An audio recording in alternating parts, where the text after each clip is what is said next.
Hello and very happy good morning to all my students and viewers. कैसे हैं आप सब? उम्मीद करता हूं इस कोविड सिचुएशन में आप लोग सब सेफ होंगे और हेल्दी होंगे। और यह भी उम्मीद करता हूं स्टूडेंट्स कि इस लॉकडाउन के मैक्सिमम टाइम को आप हार्ड वर्क करते हुए स्टडी में यूटिलाइज कर रहे होंगे। तो स्टूडेंट, हम लोग अपने ऑर्गेनिक केमिस्ट्री का unit 14 that is biomolecules discuss कर रहे थे और उसमें लास्ट वीडियो लेक्चर में मैंने आपको ग्लूकोज मॉलिक्यूल जो कि एक मोनोसैकेराइड है, उस ग्लूकोज मॉलिक्यूल का मैंने आपको स्ट्रक्चर बताया, कुछ इंपॉर्टेंट पॉइंट्स बताया मैंने ग्लूकोज मॉलिक्यूल का। साथ ही साथ मैंने आपको यह भी बताया कि ग्लूकोज मॉलिक्यूल का ओपन चेन स्ट्रक्चर क्या होता है और क्लोज चेन स्ट्रक्चर, मतलब फिशर साइंटिस्ट ने क्या क्लोज चेन स्ट्रक्चर प्रपोज किया था और हेवर्थ ने क्या क्लोज चेन स्ट्रक्चर प्रपोज किया था। आज के वीडियो लेक्चर में भी हम लोग स्टूडेंट ग्लूकोज को ही डिस्कस करेंगे, लेकिन आज हमारा फोकस होगा ग्लूकोज का प्रिपरेशन, कि ग्लूकोज बनता कैसे है और जब ग्लूकोज प्रिपेयर हो जाएगा तो फिर उस ग्लूकोज के हेल्प से हम लोग बाकी डिफरेंट डिफरेंट मॉलिक्यूल्स को प्रिपेयर करेंगे। मतलब आज ग्लूकोज का प्रिपरेशन और साथ ही साथ ग्लूकोज का केमिकल प्रॉपर्टीज हम लोग डिस्कस करेंगे स्टूडेंट। तो आज हमारा टॉपिक है प्रिपरेशन ऑफ ग्लूकोज। इस टॉपिक को इनिशिएट स्टार्ट करने से पहले मैं एक छोटा सा इंट्रोडक्शन पॉइंट आपसे डिस्कस करना चाहता हूं कि फर्स्ट वीडियो लेक्चर में स्टूडेंट मैंने आपको बताया था कि कार्बोहाइड्रेट्स मेनली 3 टाइप्स के होते हैं। एक का नाम मैंने दिया था मोनोसैकेराइड, ऑलिगोसैकेराइड और थर्ड का नाम मैंने दिया था पॉलीसैकेराइड, जहां पर मैंने आपको बताया था कि सैकेराइड का मतलब ही होता है शुगर और मोनो का मतलब ही होता है वन। मतलब ऐसा कार्बोहाइड्रेट जो सिर्फ एक शुगर मॉलिक्यूल से बना हुआ हो उसे ही हम लोग कहते हैं मोनोसैकेराइड। और उसके एग्जाम्पल एक एग्जाम्पल हो गया ग्लूकोज, होने को तो बहुत सारे एग्जाम्पल हैं, लेकिन हम लोग अभी मोनोसैकेराइड का एक एग्जाम्पल ग्लूकोज याद करके रखेंगे। उसके बाद मैंने आपको बताया था ऑलिगोसैकेराइड। ऑलिगो का मतलब होता है 2 से लेकर 10 तक, मतलब 2 to 10। और सैकेराइड का मतलब क्या होता है? शुगर। मतलब ऐसे कार्बोहाइड्रेट जो 2 से लेकर 10 शुगर मॉलिक्यूल के मिलने से बनते हैं। और ऑलिगोसैकेराइड के भी बहुत सारे एग्जांपल्स हैं, लेकिन हम लोग अभी इस ऑलिगोसैकेराइड का एक एग्जांपल याद रखेंगे, दैट इज सुक्रोज। इसको केन शुगर भी कहते हैं, शुगर केन, उसी को केन शुगर भी कहते हैं क्योंकि वहीं से मिलता है हमें। आगे हम लोग डिस्कस करेंगे इसके बारे में। फिलहाल आज का जो हमारा लेक्चर है उस पर हम लोग फोकस करेंगे। उसके बाद मैंने आपको बताया था पॉलीसैकेराइड, और पॉली का मतलब ही होता है मेनी। और अगर हम बात कर रहे हैं मेनी का, इसका मतलब we are concerned with more than 100 molecule, मतलब हम बात करेंगे 100 मॉलिक्यूल से अधिक के बारे में। और सैकेराइड का मतलब शुगर, तो 100 या 100 शुगर मॉलिक्यूल के मिलने से जो कार्बोहाइड्रेट बनेगा उसे ही हम कहते हैं पॉलीसैकेराइड। और इसका एक एग्जांपल याद रखते हैं, स्टार्च। अब स्टूडेंट, आज हमारा टारगेट क्या है, आज हमारा मोटिव क्या है, आज हम क्या पढ़ने जा रहे हैं? ग्लूकोज, और वो है क्या? मोनोसैकेराइड। तो ये ग्लूकोज मतलब ये मोनोसैकेराइड बनेगा कैसे? तो ये बनेगा बाकी दूसरे कार्बोहाइड्रेट से। दूसरे कार्बोहाइड्रेट कहने का मतलब क्या हुआ? या तो वो ऑलिगोसैकेराइड से बनेगा या तो वो पॉलीसैकेराइड से बनेगा।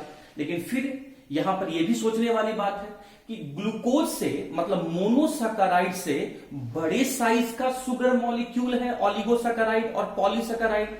तो इसका मतलब अगर हमें मोनोसैकेराइड को इन दोनों से बनाना है तो इसका मतलब इन दोनों टाइप के कार्बोहाइड्रेट की जो मॉलिक्यूल होंगे उसे हमें डिसोसिएट करना होगा, क्योंकि ये तो छोटे साइज का है और ये दोनों बड़े साइज का है। तो इन दोनों को हम डिसोसिएट करके मोनोसैकेराइड बनाएंगे। मतलब सुक्रोज और स्टार्च जैसे कार्बोहाइड्रेट को हम लोग डिसोसिएट करेंगे ग्लूकोज मॉलिक्यूल को ऑब्टेन करने के लिए।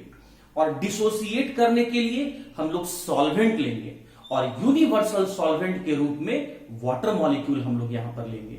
और अगर आप किसी भी मॉलिक्यूल को वाटर सॉल्वेंट के हेल्प से डिसोसिएट करते हैं तो इसी प्रोसेस को कहा जाता है हाइड्रोलाइसिस। तो स्टूडेंट आज हम लोग हाइड्रोलाइसिस करेंगे, मतलब वाटर सॉल्वेंट के हेल्प से, वाटर मॉलिक्यूल मतलब सॉल्वेंट के हेल्प से हम लोग डिसोसिएट करेंगे। किसको? एक बार ऑलिगोसैकेराइड मतलब सुक्रोज को डिसोसिएट करेंगे और एक बार पॉलीसैकेराइड मतलब स्टार्च को डिसोसिएट करेंगे। क्यों डिसोसिएट करेंगे? ताकि हमें ग्लूकोज नाम का मोनोसैकेराइड मिल जाए। तो सबसे पहले मैं ऑलिगोसैकेराइड सुक्रोज ले रहा हूं। Hydrolysis of sucrose. इसी सुक्रोज का स्टूडेंट दूसरा नाम होता है केन सुगर। तो इसका मतलब हो गया, इस लाइन का मतलब हो गया कि सुक्रोज या फिर केन सुगर जैसे ऑलिगोसैकेराइड को हम लोग वाटर मॉलिक्यूल के हेल्प से डिसोसिएट करेंगे। ये इसका मतलब हो गया। तो स्टूडेंट इसका मुझे अब जरूरत नहीं है, ये पॉइंट मैंने आपको समझा दिया, तो इसको मैं यहां मैं मिटा दे रहा हूं, रब कर दे रहा हूं। हाँ जी, तो सबसे पहले हमें याद रखना होगा कि what is the molecular formula of sucrose. तो हम लोग जानते हैं स्टूडेंट कि सुक्रोज का मॉलिक्यूलर फॉर्मूला होता है C12H22O11। ये आपका सुक्रोज मॉलिक्यूल का मॉलिक्यूलर फॉर्मूला है। अब हमें क्या करना है? इसको डिसोसिएट करना है। किसके हेल्प से? वाटर सॉल्वेंट के हेल्प से। तो वाटर का फॉर्मूला क्या हो गया? H2O, वाटर मॉलिक्यूल भी ले लिए, in the presence of acid catalyst. और एसिड के लिए हम लोग यहां पर क्या ले लिए? H+, क्योंकि आप लोग ये बात जानते हैं कि कोई भी एसिड जो है वो वाटर के प्रेजेंस में, वाटर में डिसोसिएट होकर H+ हाइड्रोनियम आयन को रिलीज करता है। तो हमने यहां पर HCl या फिर H2SO4 ले लिया, लेकिन डाइल्यूट फॉर्म लिया, वाटर में मिक्स कर दिया तो वो डाइल्यूट हो गया। हाँ, तो अब क्या करेंगे? तो ये वाटर सॉल्वेंट हो गया और ये सॉल्यूट सुक्रोज हो गया। तो ये सॉल्वेंट जो है ये इसको डिसोसिएट कर देगा। कार्बन का नंबर कितना है? 12। तो डिसोसिएट हो गया 2 पार्ट्स में, तो 2 पार्ट में डिसोसिएट हो गया। इसका मतलब मुझे पहले मॉलिक्यूल में भी 6 कार्बन मिला, मुझे दूसरे मॉलिक्यूल में भी 6 कार्बन मिला। ठीक है, डिसोसिएट करना मैं सिखा रहा हूं। उसके बाद देखिए हाइड्रोजन यहां पर 22 है, 22 एटम है, यहां हाइड्रोजन का 2 एटम है, तो 22 + 2 हो गया 24। इसको भी 2 पार्ट में डिसोसिएट कर दो, तो इसमें भी हो जाएगा H12 और इसमें भी हो जाएगा आपका H12। और भी देखिए, कार्बन हाइड्रोजन के अलावा थर्ड एटम जो है हमारा ऑक्सीजन है। तो इस सुक्रोज मॉलिक्यूल में ऑक्सीजन का 11 एटम है और इस वाटर मॉलिक्यूल में ऑक्सीजन का 1 एटम है। तो 11 + 1 12। 2 पार्ट में अगर आप डिसोसिएट करेंगे तो 12 का हाफ हो जाएगा 6। तो इसका मतलब यहां भी इस फर्स्ट मॉलिक्यूल में भी ऑक्सीजन का 6 एटम होगा और इस सेकेंड मॉलिक्यूल में भी ऑक्सीजन का 6 एटम होगा। ये जो एक मॉलिक्यूल बना स्टूडेंट, इसी का नाम है ग्लूकोज, और ये जो दूसरा मॉलिक्यूल बना इसी का नाम है आपका फ्रुक्टोज। अब आप सोच रहे होंगे कि सर जब ग्लूकोज और फ्रुक्टोज दोनों का मॉलिक्यूलर फॉर्मूला सेम ही है तो फिर दोनों में डिफरेंस क्या है डिफरेंस स्टूडेंट? आज हम लोग फ्रुक्टोज भी डिस्कस करेंगे, बट अभी जो आपके दिमाग में क्वेश्चन अराइज हो गया है उसको शांत करने के लिए, उसको समझाने के लिए मैं सिर्फ एक लाइन में अभी इन दोनों का डिफरेंस आपको समझा दे रहा हूं।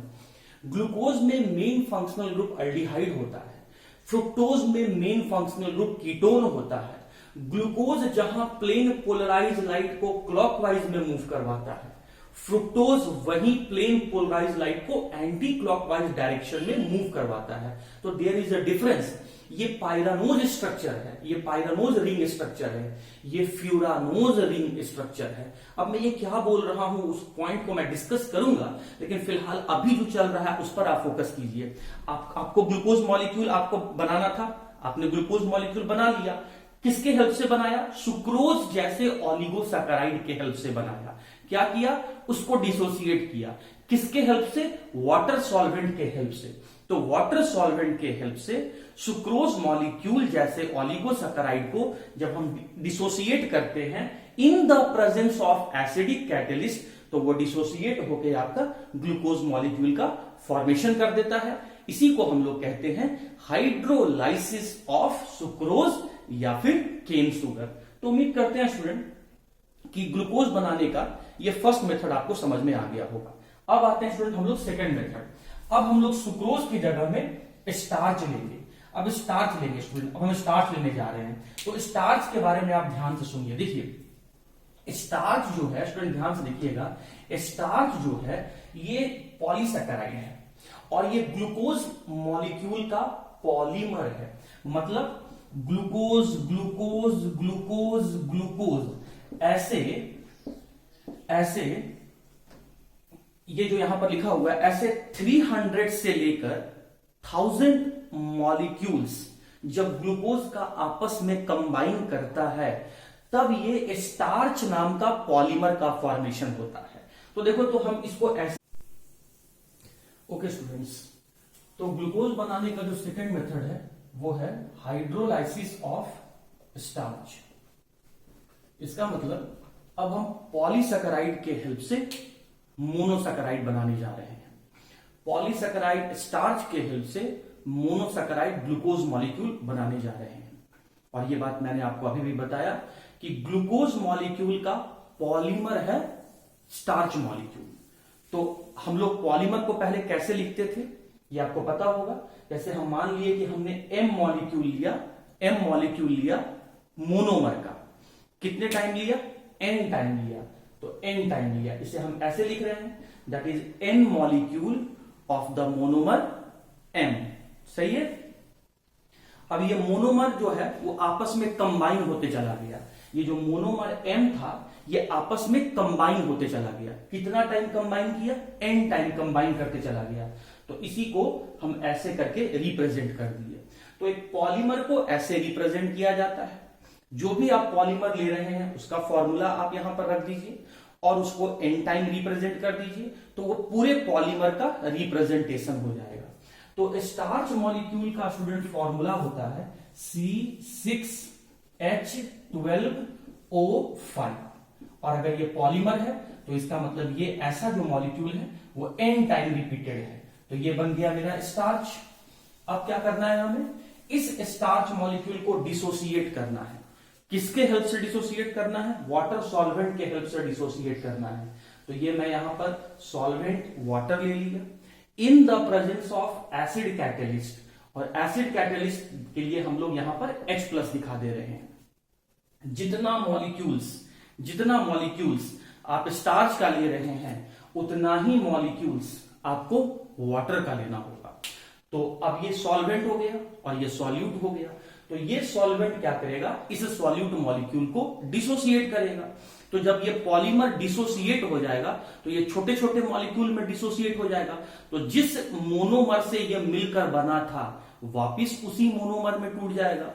तो स्टार्च जो है, ये स्टार्च पॉलीमर जो है वो किसका, स्टार्च पॉलीमर जो है वो किस मोनोमर के मिलने से बनता है, तो ग्लूकोज मॉलिक्यूल के मिलने से बनता है। तो जब स्टार्च को आप डिसोसिएट करेंगे तो आपको एन मॉलिक्यूल ऑफ ग्लूकोज बन जाएगा, दैट इज ग्लूकोज बन जाएगा। तो ग्लूकोज का फॉर्मूला क्या हो गया, C6H12O6, और जितने टाइम्स आप लिए होंगे वो उतने टाइम डिसोसिएट हो जाएगा। तो इसको हम लोग एन टाइम दिखा दे रहे हैं। तो इस तरीके से आप देख सकते हैं कि ग्लूकोज मॉलिक्यूल जो है वो स्टार्च और सुक्रोज दोनों से बन सकता है। मतलब ऑलिगोसैकेराइड से भी हम लोग मोनोसैकेराइड ग्लूकोज को बना सकते हैं और पॉलीसैकेराइड स्टार्च से भी हम लोग ग्लूकोज को बना सकते हैं। तो ये दो मेथड है स्टूडेंट आपका ग्लूकोज मॉलिक्यूल का प्रिपरेशन का। तो उम्मीद करते हैं ये टॉपिक प्रिपरेशन ऑफ ग्लूकोज आपको समझ में आ गया होगा।